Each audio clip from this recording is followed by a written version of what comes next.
Alright everyone, welcome back to MTG Life. We're going to do a Commander deck tech today. We're going to do a little bit different. I want to go ahead and apologize for not putting out a video yesterday. I got busy with work. I had some stuff I had to deal with that. So my mind was other places and it wasn't on the video. So I figured I'd just not do that because I didn't want to do one that my heart wasn't into. Now, ready to random, we are going to do the Sidisi Brood Tyrant Commander deck tech today, and I will take your advice and we will do this a little differently. I will only read the commander, the rares, the highlights, and the uncommons, which will leave a lot of the commons out of it, which is what most of my decks will consist of. So let me know what you think about this video. It should make it a little bit shorter. I'm hoping maybe 20 to 30 minutes max. But let's go ahead and get into this so as not to add any extra time to it. Of course, we will be doing Sidisi, Brood Tyrant. This here was actually the very first commander deck I ever made, so he was the very first legendary I ever had, first card that ever helped me win a deck, so he has a very special spot in my heart. He's a blue, green, black, 1 generic for a 3/3 legendary Naga Shaman. I also just really like Nagas for some reason. Whenever Sidisi Brood Tyrant enters battlefield or attacks, put the top 3 cards of your library into your graveyard. Whenever 1 or more creature cards are put into your graveyard from your library, put a 2/2 black zombie creature token onto the battlefield. Okay, first off, self-mill. I'm just going to straight up say that right off the back. That's what this deck here is going to be all about, is self-milling yourself and all that such. We're going to do some graveyard stuff. Cards I didn't put in this deck that you could possibly do with this deck if you want to change up some of it and keep quite a few of these scavenge stuff and other stuff like that. Because we're going to do a lot of cards that involve exiling other cards from your graveyard. So you could easily use processors to put them back into your graveyard once they've been exiled. Now, speaking of scavenge, we're going to go on to the rares and start off with Deathbridge Goliath. It's 2 green, 2 generic mana for a 5/5 insect with scavenge. You pay 6, exile this card from your graveyard, put a number of 1/1 counters equal to this card's power on target creature. Scavenge only as a sorcery. Okay, so first off, you're just going to basically pay that, and since he's a 5/5, for a 6 mana, you're basically doing buffing something 5 counters.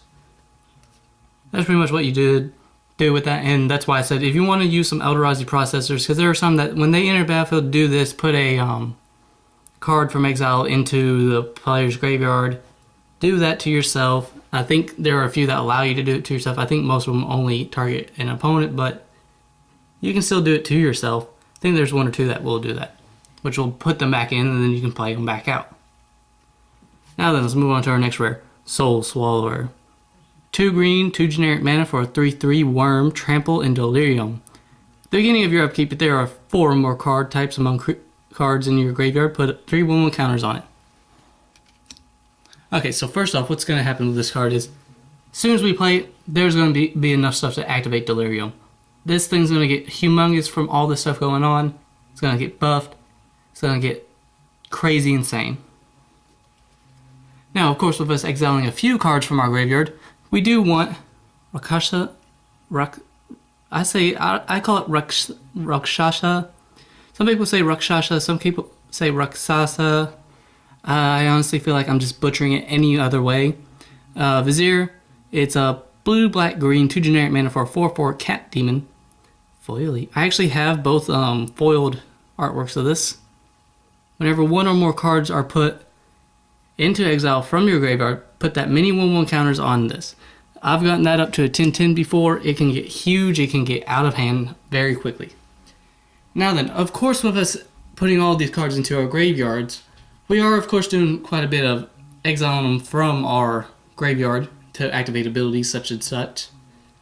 But we still want something to put cards back from our graveyard into our library so that we don't run out and self-mill ourselves into oblivion and lose the game. Because in a 4-person commander game, that there can take an hour, 2 hours, no telling how long it can take, and no telling. Odds are they may just pull the game out as long as possible until you self-mill yourself.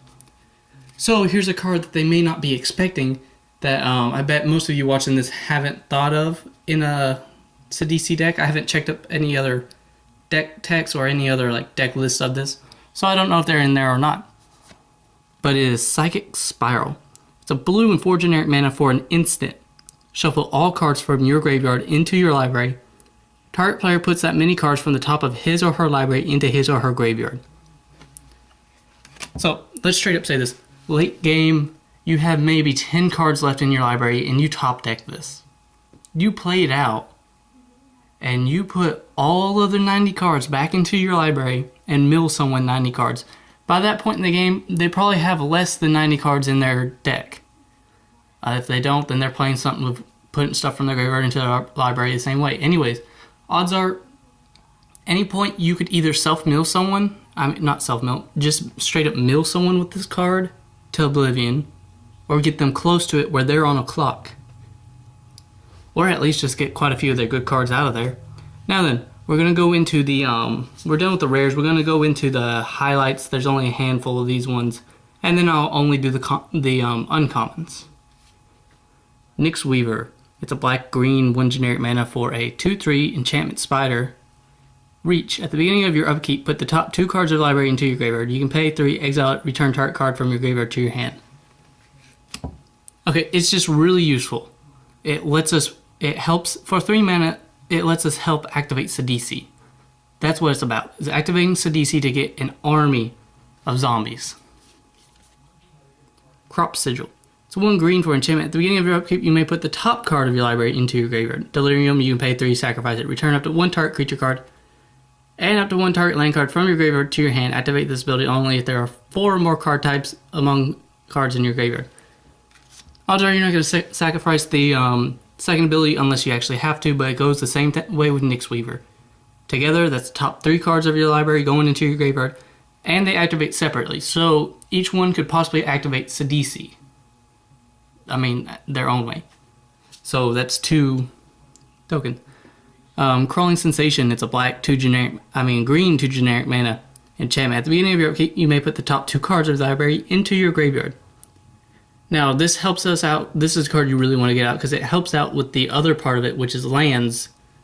Whenever 1 or more land cards are put into your graveyard from anywhere, for the first time each turn, put a 1/1 green insect creature token onto the battlefield. That helps us get a little bit of some advantage out of not just our creatures being put into the graveyard, but also our lands. So there's more tokens along with that. Autumnal, I probably said that wrong. Gloom. It's a green 2 generic mana for an enchantment. Pay black for the top card of your library into your graveyard. Delirium. At the beginning of your end step, if there are 4 or more card types among cards in your graveyard, transform it, and it turns into Ancient of the Equinox. 4/4 tree folk with trample and hexproof. It gives us a creature. It gives us early game a way to put cards into our graveyard. But odds are, most likely, as soon as we play that out, it's going to transform at our end step and give us another creature. Now then, due to us getting quite a few zombies most likely out of this, we're going to need a zombie lord, such as Diregraphed Captain. He's a black-blue 1 generic mana for a 2/2 zombie soldier with death touch. Other zombies you control get +1/+1. Whenever a zombie you control dies, target opponent loses 1 life. So it's not whenever they go to the graveyard, it's when they die. So when our tokens die, an opponent can still lose 1 life. And it will buff all of our 2/2 tokens to 3/3s. Makes them a little bit more of a viable threat. Speaking of that, Echoing Courage. It's a green and 1 generic mana for an instant. Target creature and all other creatures with the same name as that creature get +2/+2 until end turn. When you have an army of 2/2 zombie tokens, play it on them, make them 4/4s. If Diregraphed Captain is out, they become 5/5s. Very big threat. This also goes along with that. Graph Harvest. It's 1 black for an enchantment with zombies you control have menace. They can't be blocked except by 2 or more creatures. Or you can pay 4, exile a creature card from your graveyard, put a 2/2 black zombie creature token onto the battlefield. Helps us activate the Vizier up there, and also gives them menace and makes them a little bit more of a threat as well. If they become 5/5s with those 2 other cards with menace, that's very dangerous. Now, we're going to get into a bit more of a interesting thing, and I'm going to read all 3 of these because these are the only 3 cards I have with this ability, and they all go in here. Golgari Brownscale. It's 2 green, 1 generic mana for a 2/3 lizard. When it is put into your graveyard, put into your hand from your graveyard, you gain 2 life. Dredge 2. if you would draw a card, instead you may put exactly 2 cards from the top of your library into your graveyard. If you do, return this card from your graveyard to your hand, otherwise draw a card. Gives us the option and helps us activate that self-mill ability if Sidisi is out. Nightmare Void. It's a black 3 generic mana for a sorcery. Target player reveals his or her hand, choose a card from it, that player discards that card. Dredge 2 as well. Very useful, very good. Yeah, it's 4 mana, but hey, you're getting to see your opponent's hand, you're making them discard a card, and then you're going to continuously get this card back. Now then, the next one we got here is Shambling Shell. This here is actually the all-star in this deck for most of these other cards I just said. He's a black-green, 1 generic mana for a 3/1 plant zombie, so he will get buffed by the Graph Captain. Sacrifice him, put a 1/1 counter on target creature, dredge for 3. Okay, so first off, you can do combo with this. Well, not like an infinite combo that will continuously keep going, but you can do kind of a combo. I once got Sidisi up to an 8/8 with just Sidisi and Shambling Shell and got an army of tokens. You play out Shambling Shell, or if he's in your graveyard, you just dredge and get him back. You make sure, if you've played Sidisi, you have enough mana to continuously play the Shambling Shell. So Sidisi's out. You play Shambling Shell, you sacrifice it, put a 1/1 counter on Sidisi. Whenever you draw, you dredge 3. Odds are you're going to get tokens out of it. He comes back. You play him out again, immediately sacrifice him, buff Sidisi. Then it just continues and continues and continues and continues. And if your opponent tries to exile it, you can just sacrifice it because it's pretty much instant speed. So they have, unless they exile him straight from your graveyard, there's no way to get rid of him. Rot Farm Skeleton. It's 2 black, 1 green, 1 black, 1 green, 2 generic mana for a 4/1 plant skeleton. He can't block. You pay 4. Put the top 4 cards of your library into your graveyard. Return him from your graveyard to the battlefield. Activate this ability only as a sorcery. First off, if Sidisi is out, your opponent's basically going to let him hit them for 4. Because the only way for him to die really is for them to, because they're not going to remove him. They're just going to, if they block him, he dies. Since he's a 4/1, he dies from 1/1s. But they're not going to do that because then that gives you the chance to get an army of 2/2s.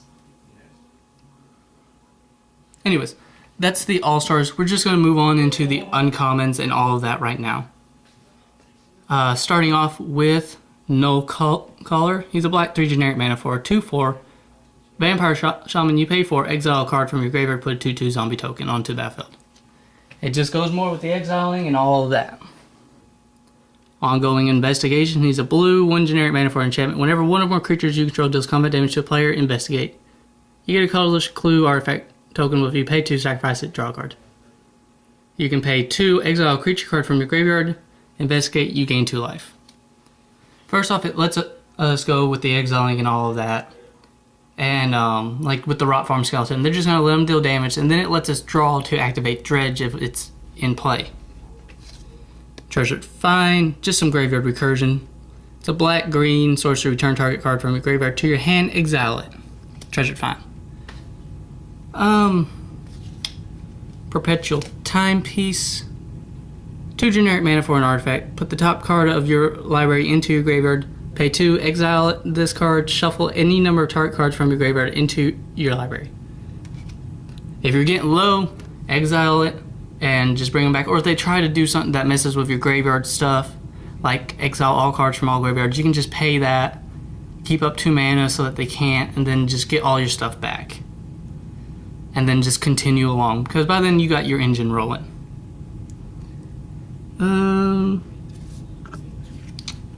There we go, couldn't find them. Soultice Soothsayer. It's a black, green, blue, 2/5 Naga Shaman. Can you read it? Whenever it enters the battlefield, look at the top 4 cards of your library, put one of them into your hand and the rest into your graveyard. We have quite a few cards that do that, mainly instants and sorceries, but we need that so that we can get cards like the Psychic Spiral or something else that we need to use before it goes into the graveyard. Just gives us the option to get something so that it don't hit the graveyard. And then we're going to got a few little scavenge cards. It's Zenikev Locust. It's a black 5 generic mana for a 3/3 insect flying scavenge for 4. And Slitherhead, which is actually a really good scavenge card. You pay either black or a green for a plant zombie 1/1 scavenge for 0. Pretty much if he hits your graveyard, you're going to immediately exile him because it's no cost to you and buff something that you have. Now then, that does it for the uncommons. I'm just basically going to name off the commons we have in this deck. Not going to read them. Compelling Argument, Dampening Thought, Memory Sluice, Contingency Plan. I'm going to actually set this up so that if you want to pause it, you can. Tygum Scheming, Pieces of the Puzzle, Forbidden Alchemy. Got a little flashback going around in there. Corpse Churn, really good in here. Scout the Borders, Grapple with the Past, Benefaction of Aronis. And on to our graveyard recursion stuff. Morbid Plunder, Disentomb, Necromancer's Mage Mark, Death Denied, Grave Purge, kind of removal, Drown in Filth. Some mana fixing. We don't do much of this stuff, but it goes with the theme, Sultai and all that stuff. Sultai Banner. Graveyard stuff. Monstrosify. Reap the Sea Wrath. Goldcaller's Accomplice. Cathari Screecher. Sewer Shambler. Drudge Beetle. Terrace Worm. Thrashing Moss Dog. Grazda Monitor, Sluiceway Scorpion, Sultai Skullkeeper, Screeching Scab. This is for putting creatures that put stuff into our graveyard. Hummerod Explorer, Satyr Wayfinder, Returned Centaur, Necromancer's Assistant, Wailing Ghoul, Windgrace Acolyte, and Sibsig Host. Now then, let me know what you guys thought of me doing this. You made a really good point, Ready to Random, that yeah, it takes a while for people to take some time to sit here and watch a 40 to 45 minute long video. Really appreciate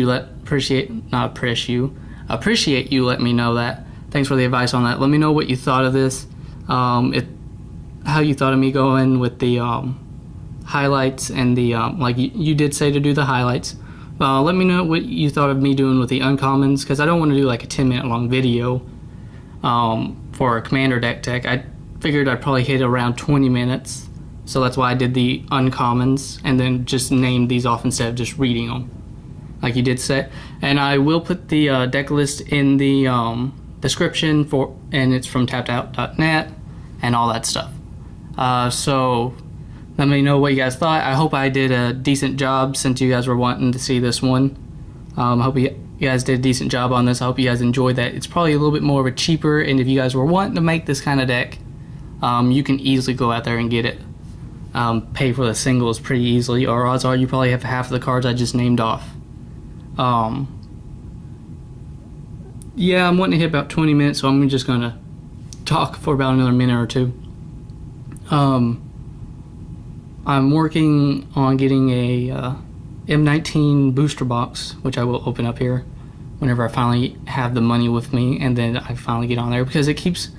Channel Fireball is selling it on Amazon for like $90, and it keeps like... I think they're just running out of like orders, so they keep taking it down whenever they run out of orders, and then it goes to like 97 up, because it just brings up the lowest, cheapest that's next to that.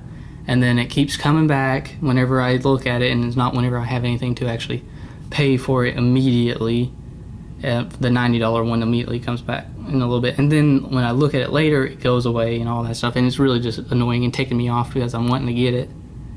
Because I want to be a little bit cheaper, and I just want to pay $100 to get this and a play mat, which I will also use as another base here, so that I can change it up every now and then, like I do with the background here. How I've been changing up between Ixalan, Dominaria, and Aether Revolt, because those are the only bundles I've ever bought.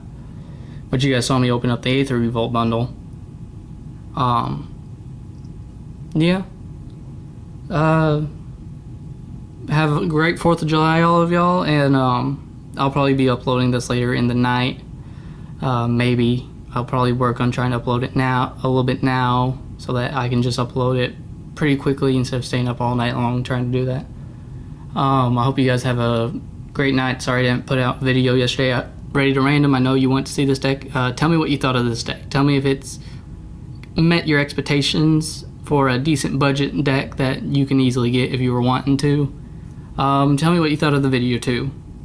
Alright, have a great day all of y'all. Peace out and everything like that. Have fun.